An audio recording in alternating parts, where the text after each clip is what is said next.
অবশেষে আমেরিকার প্রস্তাবে জবাব দিয়েছে ইরান। রবিবার পাকিস্তানের মাধ্যমে তেহরান ওয়াশিংটনের প্রস্তাবের জবাব দিয়েছে বলে জানায় ইরানের রাষ্ট্রীয় গণমাধ্যম ফার্স নিউজ। এতে যুদ্ধ শেষ এবং হরমুজে নিরাপত্তার বিষয়ে অগ্রাধিকার দিয়েছে তেহরান। একই দিন ইরানের সামরিক বাহিনীর পক্ষ থেকে হুঁশিয়ারি দিয়ে বলা হয়েছে, আবারও আক্রান্ত হলে শত্রুপক্ষকে বিস্ময়কর সব অস্ত্র দিয়ে পাল্টা জবাব দেয়া হবে। কূটনৈতিক আলোচনা অব্যাহত রাখার পাশাপাশি নিজেদের সামরিক বাহিনীকেও প্রস্তুত রেখেছে ইরান। ইরানের রাষ্ট্রীয় টেলিভিশনে এক সাক্ষাৎকারে দেশটির সামরিক বাহিনীর মুখপাত্র ব্রিগেডিয়ার জেনারেল মোহাম্মদ আকরামিনিয়া হুঁশিয়ারি দিয়ে বলেন, ইরান যদি আবারও হামলার শিকার হয় তবে শত্রুদের ওপর নতুন বিস্ময়কর সব অস্ত্র ব্যবহার করা হবে। এবার পাল্টা হামলার পদ্ধতি হবে পুরোপুরি ভিন্ন, যা শত্রুদের কল্পনাতেও আসবে না।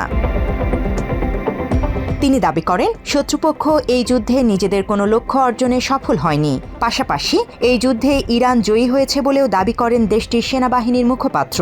এ সময় তিনি স্পষ্ট হুঁশিয়ারি দিয়ে বলেন, ইরানের ওপর আমেরিকার দেয়া নিষেধাজ্ঞা মেনে চলাচলকারী জাহাজগুলোকে হরমুজ পারাপারে সমস্যার সম্মুখীন হতে হবে। মাত্র 30% টাকায় জমির মালিক হয়ে নতুন বাংলাদেশের গড়ে তোলার স্বপ্ন দেখা বাংলা বসতি। এদিকে ইরানের সম্মিলিত সামরিক বাহিনীর প্রধান আলী আবদুল্লাহি সর্বোচ্চ নেতা মোস্তফা খামিনির সাথে দেখা করেছেন। মোস্তফা তাকে সামরিক বাহিনীর পরবর্তী করণীয় বিষয়ে নতুন নির্দেশনা দিয়েছেন। এক প্রতিবেদনে এই তথ্য জানিয়েছে ফার্স নিউজ।